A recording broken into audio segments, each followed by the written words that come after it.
It's easier to recruit at some schools than others, but what is the recruiting potential of a place like Washington State or maybe a Cal, where it's seen as not very easy to get players to come to your school? We'll discuss with Sports Illustrated's director of recruiting, John Garcia. Let's go.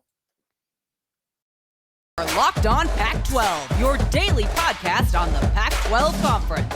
It's the Locked On Podcast Network, your team every day.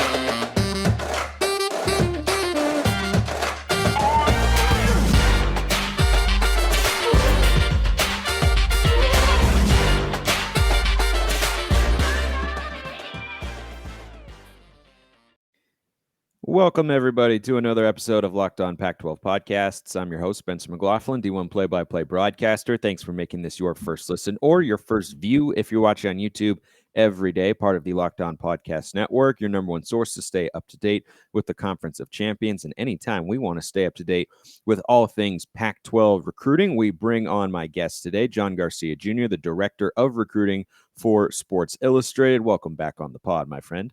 Good to be back with you talking Pac-12. It's going to be a busy time of year. So all the numbers we talk about today, please, folks, take that with an asterisk because they'll all go up eventually. But, some need that more than others. Yeah, we're talking very big picture recruiting today because I was just thinking about, the sorts of recruits that are going to this school versus that school and the sort of players that are even in the mix. And, one of the things that actually prompted this, John, was that text I sent you where I couldn't believe that Cal had made the final 7 for five-star quarterback Jaden Rashada. I was like, that looks like the kid who's under 21 at the 21 and over bar. Like, how did he get in there? But nevertheless, they're there, though I don't expect them to get very far. And we will talk about Cal. But I want to start with Washington State. Mike Leach has made comments over the years reflecting back on his time. I think it was actually during his time in Pullman, like I'm able to win games against a school like Oregon with the guys that they have. Imagine what I could do with those guys. And basically just admitting what we all know to be true, which is it's tough to get big time players up in Pullman. Washington as a state increasingly has a pretty talented pool of high school players coming out, but still the premier recruiting power in the region historically has been Washington, and it's a lot easier to convince kids to go to Seattle than it is to go up to Pullman. So how should Jake Dickert and his staff approach recruiting, and how do they convince players to go up to school up there at the Palouse? Yeah, not easy. Not easy. It's always been a school that when it's had success, it's been kind of a niche, right? Obviously, under Leach, they're throwing it all over the yard. And you look at some of those rosters, a lot of development and experience came along with some of the best rosters and teams that we've seen up in Pullman over the last decade plus. So I think with Dickert, it's an interesting hire because coming from Wyoming and some of the places he's been, it's kind of the same formula. So I do think that he could be the right guy to establish that and start to develop and build rosters for the long haul. But therein lies the issue, right? Spencer, it's college football in 2022 where nobody has a 4 or 5 year window to fix it like they used to. If anything, that window has shrunk to 2 years, maybe 3 at best. And you have to utilize other avenues to try to fulfill these rosters out. So you can't rely on identifying those diamonds in the rough and developing them over 3 or 4 years. But you can now supplement with junior college and the transfer portal to try to accelerate that part of the process. So I think Wazoo has to rely on that same kind of calling card. It's not going to be great. You can't really recruit nationally, but you can recruit the overlooked, underdeveloped prospects. I would go into odd areas of the country, particularly we talk about Wyoming and the plains and heading that way towards the Midwest. There is talent out there. So you wonder if those resources will enable him to build more in that region because competing in the classic Pac-12 footprint, like you said, Spencer, the LA Metro, even the Bay Area, Seattle, Phoenix, those metros are kind of covered. Everybody knows to hit those metros. So it'll be harder for Wazoo to do that unless it really stretches what it wants from a recruiting perspective.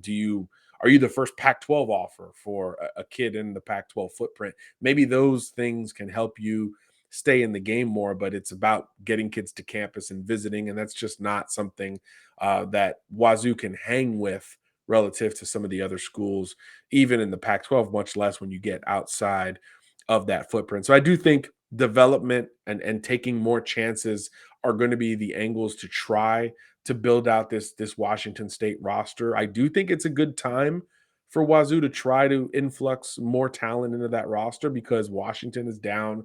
They've gone through as much transition as Washington State has gone through. So there is a bit of a window here relative to the in-state recruits that might be a bigger selling point, or at least a different or counter selling point to Washington. But overall, pretty tough. Again, I'd go JUCO heavy, portal heavy, and look at guys who want an outside the box type of opportunity, because certainly that can be offered up there. If you're thinking about it from a recruiting rankings perspective and like where their high school classes can stack up nationally before you factor in the transfer portal, because now you look on 24/7, you've got 3 ratings. You've got high school, you've got your composite rating, which is then factoring in the transfer portal, which has its own unique class rating nationally as well.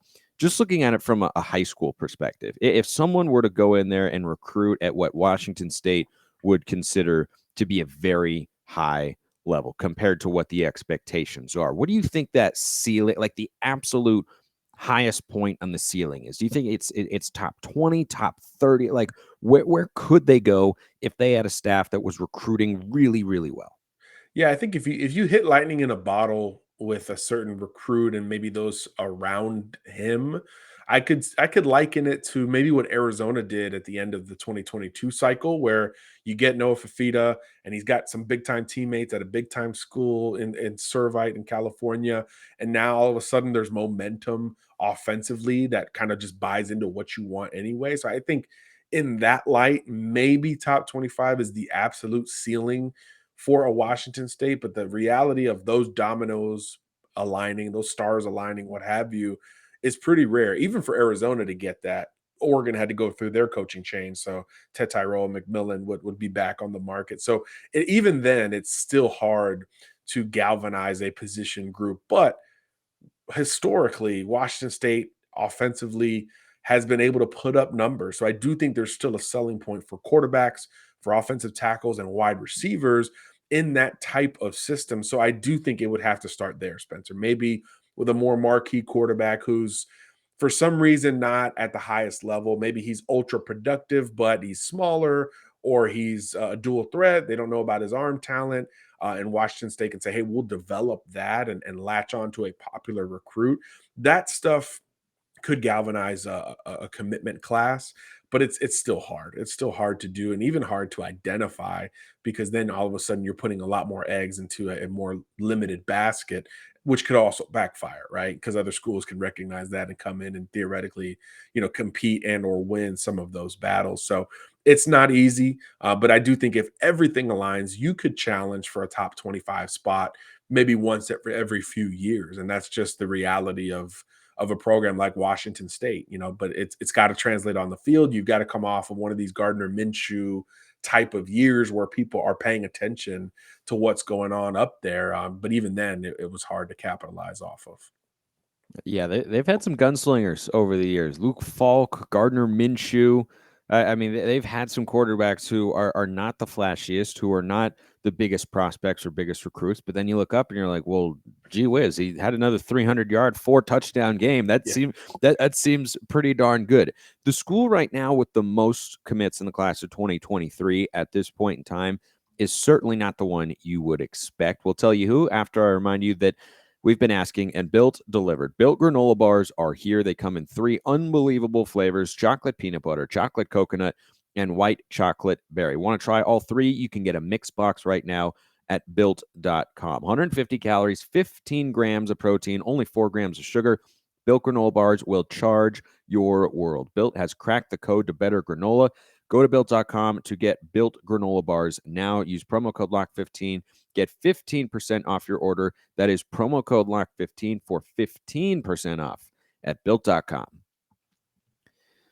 It's still very early in the class of 2023 recruiting cycle, and we understand that. But still, I don't think anyone would expect that at any point in time, the school that has the most commits in the Pac-12 on the recruiting trail in a class is Colorado. Another place where historically you can win. You got to have a couple things go your way, but Colorado has been to a Pac-12 championship game back in the 2016 season. They lost to Washington, but that was a 10-win campaign. So it's not easy to win there. It's not easy to recruit there, but it's also not impossible. What do you think the limitations and challenges are of recruiting in Boulder are for Carl Durrell and his staff? Yeah, I think it's a self-awareness issue, right? This is a program that if you ask 50 people, 30 will say they're in the Big 12, not the Pac-12. So I do think that there's an identity situation to deal with there.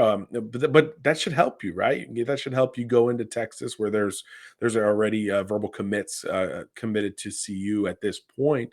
But look, I think it's one of those outside the box places that you got to get kids on campus at because it's beautiful, it's different, it is unique relative to some others in the Pac-12 or even in the Big 12. So I do think that's the issue is if can you get kids on campus at the right time, right? If you're recruiting in Florida where they do have another commitment from there as well, you probably want to bring the kid in for a visit in the off season, this time of year where it's not super hot out, but it's not snowing either, right? You want to kind of line that up. I think some of those things matter in recruiting. But yeah, it's another situation where locally there's only so much recruiting you can do year in, year out, and you have to go outside of the footprint. And then when you start to do that, there are other programs that are just more prevalent in some of those areas. But I do like the effort of Durrell and company, at least early in 2023, going outside of that footprint. I mentioned Texas and Florida. They got a kid from Pennsylvania committed. They're pushing outside of the conventional Pac-12 / Big 12 footprint.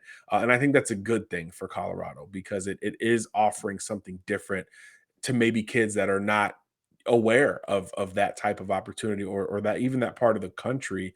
And once you do get them on campus, there is an appeal towards staying there and playing your college football there. So I was talking to Isaiah Harge, who's one of their commits, that receiver, and yeah, he was just like, man, I visited and it was so different that I was like, I need my family to visit.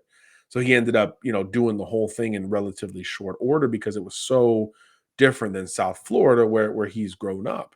So I do think that there's an appeal to schools like that. But again, Isaiah Hard's a good player, but not a top 20 receiver in the state of Florida. So you have to identify reasonable talent amid this identity crisis that might be happening at a school like Colorado. So it's quite unique, but the winning has happened.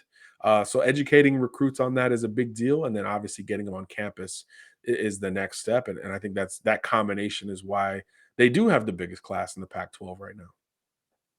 I find the Bay Area schools to be fascinating because they're both premier academic institutions. Certainly, the top two in the conference. I think USC is probably a close third, but Berkeley is behind Stanford, and those two I think are pretty distinctly above the others.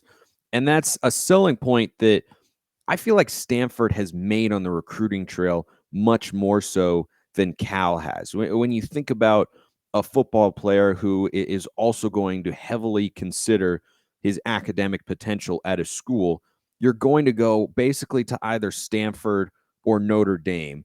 And so, in that sense, it feels almost like an advantage for the Cardinal because you're going to be able to go to a school and get whoever the smartest kid is that, right? I mean, they're looking for a specific sort of player. I was talking about that the other day. Stanford knows what they are looking for there, but it feels like it holds them back a little, but not a ton. Whereas with Cal in Berkeley, to me, it just feels like the educational standards they have are nothing but a hindrance.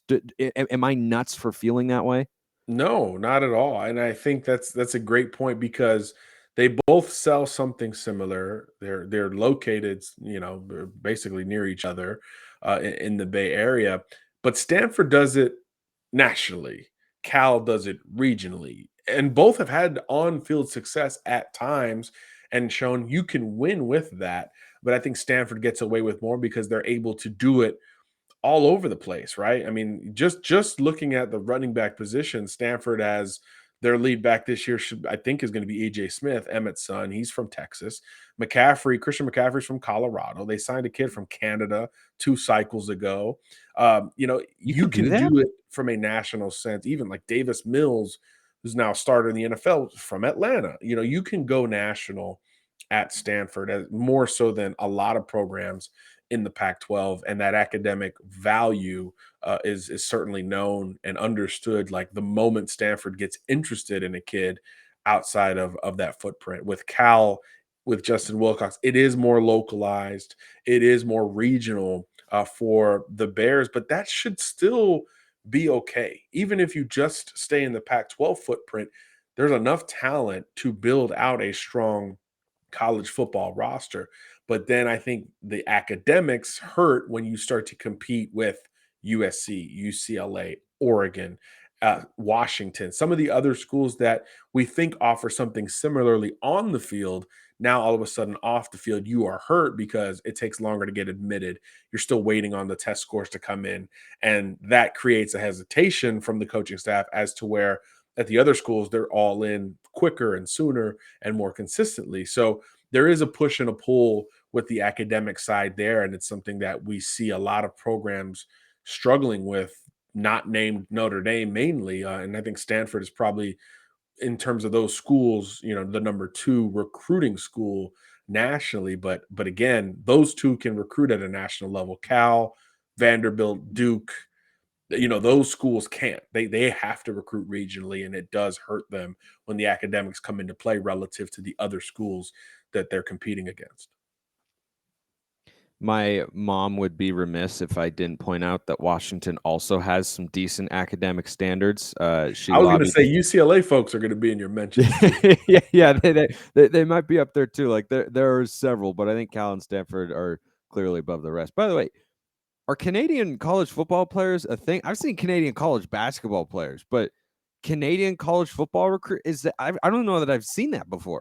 It's becoming a thing. Chuba Hubbard at Oklahoma State was a monster, and he kind of put football on the map up in Canada. And now, yeah, I think the number 1 offensive tackle in the country is probably an international kid this year. You look at the last few years, and there's some Canadian influences on big time rosters. John Mechie from Alabama is Canadian. He just got drafted. It's becoming a thing, especially in that Toronto Montreal corridor. Yep. I did not know that. I knew they had Canadian football, and that's where we typically send our former college players who didn't make it to the NFL down here in the States. That's where they go. But Canadian recruit, I mean, I've seen it in basketball for years. I mean, basketball recruiting at the collegiate level is wildly international. I mean, they go they go to African countries, they go to European. Arizona just signed I think it's Vesser, something like that. He's from a European country. Like, you see that all the time, but starting to become a thing in football. That's an interesting thing to note.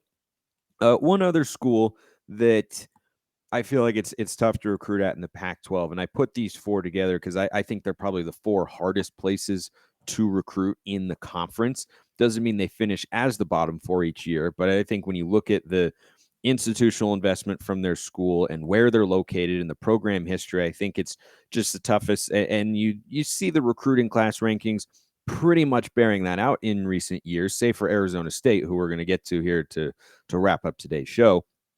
But Oregon State is in Corvallis, and it's not that different from Eugene. I've been to both places. I grew up in the state of Oregon, but Oregon as a football program has elevated themselves onto a level where they can go into a Texas, an Alabama, a Florida, or be a major player in California. Whereas at Oregon State, it's significantly tougher. And I think Jonathan Smith is a really smart X's and O's head coach and knows what he is doing and has built them back up to be relevant again in the conference, whereas they were just dreadful for a couple of years at the end of Gary Anderson's tenure and then Smith's first year, but he's done nothing but continue to improve. So what's the potential of recruiting on the high school trail and in the transfer portal, frankly, at a place like Oregon State that I would say is probably a step above a Cal or a Washington State if you're talking about program tradition and recruiting potential and how well known they are nationally, but still certainly a step or two below some of the other schools we talk about. Yeah, I think it's really hard there. There's no doubt about it. I do like that you added in the transfer portal because I do think for schools like in Oregon State in particular, that is where you can pluck talent that is just waiting to simmer. And I think that's where you need to spend a little bit more resources to compete on a year to year basis. And then maybe you can supplement that with smart Jonathan Smith evaluations where he's able to develop certain prospects, particularly on the offensive side of the football. And then now you can bridge that gap and supplement with the portal and kind of go back and forth there. I think you got to do it at a school like this. It's not, again, geographically, we just talked about the Pacific Northwest. There are great metros, and they have to dip into Washington. And that's, I think both commits right now are from the state of Washington for Oregon State right now. So that's something you got to stay prevalent in. And again, like we said with Wazoo, that door is a little bit more open now than 5 years ago, certainly relative to Washington's success. Oregon's going through a transition as well. So you look across the state and they recruit so nationally that maybe hyper locally, Oregon State can take advantage. If there's a kid who's, you know, battling between these two programs, Oregon State should have offered first, should be the school that is more consistent with him relative to Oregon because they're going to recruit from a true national perspective. So there are some benefits regionally for the Beavers, but it's not a lot. You know, you have to dip into California and compete with those programs. And then if you do go outside of the footprint, again, you go back to the Colorado identity issue.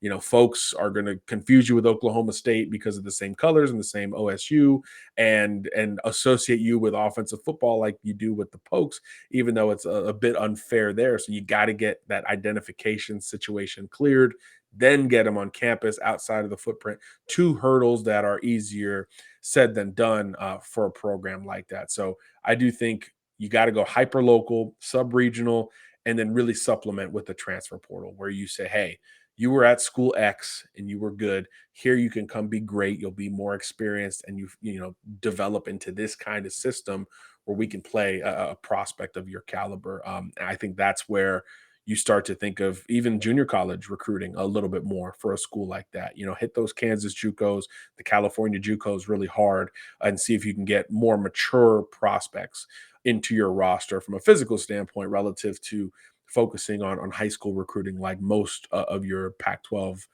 programs will do. So there's a ways around it, but it's not easy. It's got to be creative. And like you said, if Jonathan Smith is as smart as we think he is, he's going to have to build that kind of strategy. Yeah, and I have had some success with JUCO guys. Like I think it's Rajon Wright. There, I know there were the Wright brothers on there, but one of them came from the JUCO ranks and one did not. But they've been players in the secondary for Oregon State, and I'm with you that that's something that they, it just has that sort of, some things just feel right. It just makes sense in your head, like Washington State, Oregon State, going into the junior college ranks to find some players who can come and help them out. I think that makes a lot of sense. There are And there's more limitations. JUCO available too, right? Because Yep. the portal has really hurt JUCO recruiting for most programs. So in theory, the top level of JUCO talent that normally goes into, AP top 25 type schools, the middle and the back end of that tier are now going to FCS or non-Power 5 programs. So that pool in junior college in particular should be bigger because of the transfer portal. So that's something to address as well, for sure. Good point. So we've talked about the programs that have some recruiting limitations just because of their geographical location. And, you only want to bring in a recruit on a visit in the spring or summertime to Corvallis or Pullman because it could be a little bit miserable and hard to sell when you're talking about the weather. But one place where that is not the case is Tempe, and Herm Edwards and the staff there, as they say, has stepped in it, and now they have completely wiped clean the slate of assistants that they've got, and it's a mess. And they don't have a timeline from the NCAA either on when the investigation will wrap up. I mean, that's got to be the toughest part of all of this for Arizona State, a program that pulled in back-to-back top 30 recruiting classes in 2019 and 2020, I believe it was. And I was looking at that the other day. That doesn't surprise me. You go to Tempe, it's warm all year round. It's a beautiful campus. They've got good facilities down there, but now it's just fallen off. Do you think ASU, from a recruiting perspective, is just stuck in the mud until they get some resolution here? Because now they have all new assistants. Kind of feels like they, maybe scapegoated them a touch, but they were like, we don't need to go into all of that and whatnot. But how do they go forward from here? How do they wipe the slate clean and kind of get back to where they were? Well, they went transfer portal heavy, and I think that's something they kind of had to do, right? They had a ton of high school decommitments. They only brought in 9 high schoolers in this class of 2022. So yeah, they had to go portal heavy with other guys. Now they did a good job there. I think Emory Jones is going to be a good player for them. I mean, he's one of the most experienced quarterbacks in college football, and he's a dual threat, all that fun stuff. So I think on field, it could be a bit of a mirage, right? Because I think they could be solid, but when you look at the recruiting rankings to reflect that, you're like, wait, where's the lost in translation part of this? And it's because of the looming NCAA investigation. Herm Edwards is still there. I thought that was an interesting decision from the athletic department, because you could have just clean slate, cut your losses, and started over. This was the year to go get a coach. They didn't. So that hesitation, I think, led to a lot more Sun Devils hitting the portal on their end with an opportunity to look elsewhere. So it's going to be a totally rebuilt roster through the portal in 2022. And I think that's kind of best case scenario. I don't envision ASU bringing in a big class from the high school ranks in 2023 because of that uncertainty. You can't even say, not only will you not know if Herm Edwards will be your head coach if you want to commit to ASU, but you won't know how many bowl games you could play in, all of these important things that really, start to project into other things, right? As many games, the most games you can play is the most tape you could put out if you're an NFL guy, or if you've jumped into NIL, the more games, the more exposure you can have to build your brand. And those are uncertainties at ASU relative to every other school just about in college football. So it is a slippery slope. And I think it's going to hinder high school recruiting in particular. So again, hit JUCOs, guys who are on their last chance, and or guys through the portal who are just looking to put out some kind of new tape at a new position or a new school relative to where they were at. And that's about as good as you could hope for if you're Herm Edwards in Arizona State at this point, because I just don't envision them competing with what they used to compete with, right? They used to go in and compete with Ohio, or USC and Oregon for some recruits and win some of those battles. We mentioned the footprint in the state of Arizona is growing from a recruiting perspective, and they're not taking advantage. Arizona, after one win last year, is more so taking advantage because of those circumstances. So it is a crutch that you just don't know how long it will take for that program to overcome. The man with all the recruiting insight you could ever need, John Garcia Jr., the director of recruiting for Sports Illustrated. Appreciate it as always, John. Thanks for having me back on, Spencer. Take care. I appreciate everyone listening. I will see you next time, and have a wonderful rest of your day.